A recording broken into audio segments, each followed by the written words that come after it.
نحمده ونصلي ونسلم على رسوله الكريم أما بعد فأعوذ بالله من الشيطان الرجيم بسم الله الرحمن الرحيم أولئك الذين اشتروا الضلالة بالهدى فما ربحت تجارتهم وما كانوا مهتدين صدق الله العظيم۔ آج کے درس کے اندر مذکور آیت جو آپ حضرات کے سامنے تلاوت کی گئی، اس کا ترجمہ اور تفسیر بیان ہوگا۔ اولئک الذین اشتروا الضلالة بالہدی، یہ وہ لوگ ہیں جنہوں نے گمراہی کو خریدا بالہدی، ہدایت کے بدلے۔ فما ربحت تجارتهم، پس فائدہ نہ دے گی ان کو ان کی تجارت۔ وما كانوا مهتدين، اور نہ یہ ہدایت والے ہیں۔ ہدایت کے بدلے میں گمراہی کا خریدنا، اس کے متعلق بیان ہوگا۔ ابن عباس رضی اللہ تعالی عنہ، ابن مسعود رضی اللہ تعالی عنہ اور بعض دیگر صحابہ رضوان اللہ علیہم اجمعین سے مروی ہے کہ انہوں نے ہدایت چھوڑ دی اور گمراہی لے لی۔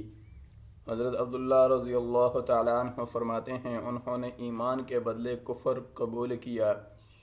امام مجاہد رحمۃ اللہ علیہ فرماتے ہیں ایمان لائے پھر کافر ہو گئے۔ امام قتادہ رحمۃ اللہ علیہ فرماتے ہیں ہدایت پر گمراہی کو یہ پسند کرتے ہیں، جیسے قوم سمود کے بارے میں ارشاد ہے وَأَمَّا ثَمُودُ فَهَدَيْنَاهُمْ فَاسْتَحَبُّوا الْعَمَى عَلَى الْهُدَى، یعنی باوجود یہ کہ ہم نے سمودیوں کو راہ دکھا دی مگر پھر بھی انہوں نے اس رہنمائی پر اندھے پن کو پسند کیا۔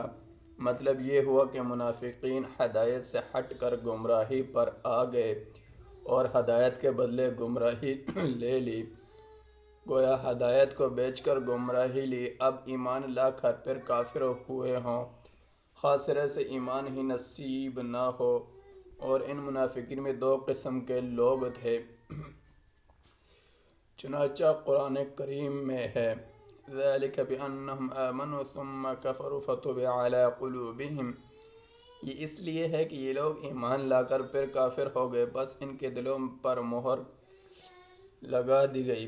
اور ایسے بھی منافق تھے جنہیں ایمان نصیب ہی نہ ہوا، بس نہ تو انہیں اس سودے میں فائدہ ہوا نہ راہ ملی، بلکہ ہدایت کے چمنستان سے نکل کر گمراہی کے خارزار میں اور جماعت کے مضبوط قلعے سے نکل کر فرقت کے تنگ جیل خانے میں اور امن کے وسیع میدان سے نکل کر خوف کی اندھیر کٹہری میں اور سنت کے پاکیزہ گلشن سے نکل کر بدعت کے سنسان جنگل میں آگے۔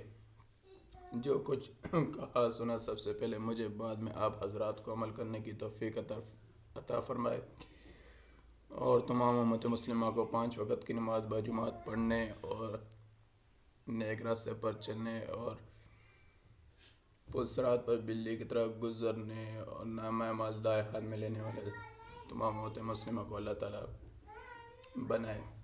وما علینا الا البلاغ